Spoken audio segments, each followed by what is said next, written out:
இட்லிக்கும் தோசைக்கும் என்னடா சட்னி வைக்கலாம் அப்படின்னு மண்டே பிச்சுட்டு நிற்கிறீங்களா? அப்போ கண்டிப்பாக இந்த சட்னி ட்ரை பண்ணி பாருங்கள். ரொம்ப ரொம்ப சூப்பரான டேஸ்ட்டில் இருக்கும். ஒரு சீக்ரெட் சொல்கிறேன், ஒரு 2 இட்லி சாப்பிட்ற இடத்துல ஒரு 10 இட்லி கூட தாராளமாக சாப்பிடுவாங்க. அந்த அளவுக்கு செம்ம டேஸ்ட் கொடுக்கும். இது எப்படி செய்யலாம் அப்படிங்கிறத பார்க்குறதுக்கு முன்னாடி ப்ளீஸ் அந்த லைக் பட்டனையும் பெல் ஐக்கானை கிளிக் பண்ணிடுங்க. எனக்கு ரொம்பவே யூஸ்ஃபுல்லாக இருக்கும். நல்ல ஒரு அகலமான கடாயில் ஒரு 2 ஸ்பூன் அளவுக்கு எண்ணெய் சேர்த்துக்கோங்க. எண்ணெய் நல்லா காஞ்சதும் இதில் ஒரு 5 to 6 போல் வரமிளகாய், அடுத்ததாக ஒரு 2 கிட்ட மீடியம் சைஸ் அளவு பெரிய வெங்காயத்தை எடுத்து சும்மா ரஃபாக கட் பண்ணி வச்சிருக்கேன். அதே இதில் போட்டு அதோட பச்சை வாசனை போகிற வரைக்கும் நல்லா வதக்கி விட்டுக்கலாம். பாருங்க, வெங்காயத்தோட பச்சை வாசனை எல்லாம் போயிட்டு நல்ல ஒரு கண்ணாடி பதத்துக்கு வந்துருச்சு. இந்த டைம்ல இதில் ஒரு 3 கிட்ட மீடியம் சைஸ் அளவு தக்காளி பழமா எடுத்து கட் பண்ணி வச்சிருக்கேன். அதை இதில் சேர்த்துக்கலாம். அடுத்ததா ஒரு சின்ன துண்டு இஞ்சி, ஒரு 4 to 5 போல பூண்டு, அடுத்ததா இதுக்கு தேவையான அளவு உப்பு, ஒரு 1/2 ஸ்பூன் அளவுக்கு மஞ்சள் தூள், 1/2 ஸ்பூன்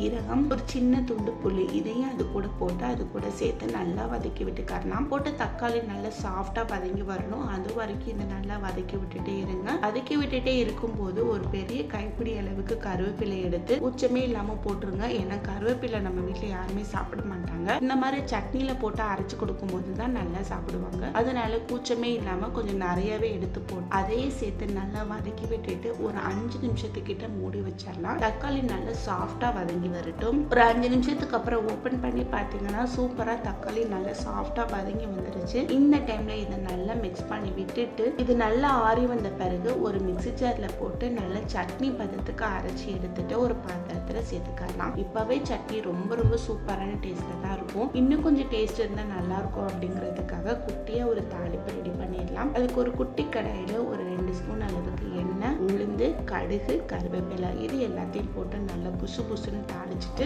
நம்ம ரெடி பண்ணி வச்சிருக்கிற சட்னியில இதை ஊற்றி அதையும் சேர்த்து நல்லா மிக்ஸ் பண்ணி விட்டுட்டு இட்லிக்கோ தோசைக்கோ சர்வ் பண்ணீங்கன்னா சூப்பரா சாப்பிடுவாங்க. செம்ம டேஸ்டா இருக்கும். ட்ரை பண்ணி பார்த்துட்டு எப்படி இருந்தது அப்படிங்கறத கமெண்ட் பாக்ஸ்ல கமெண்ட் பண்ணுங்க.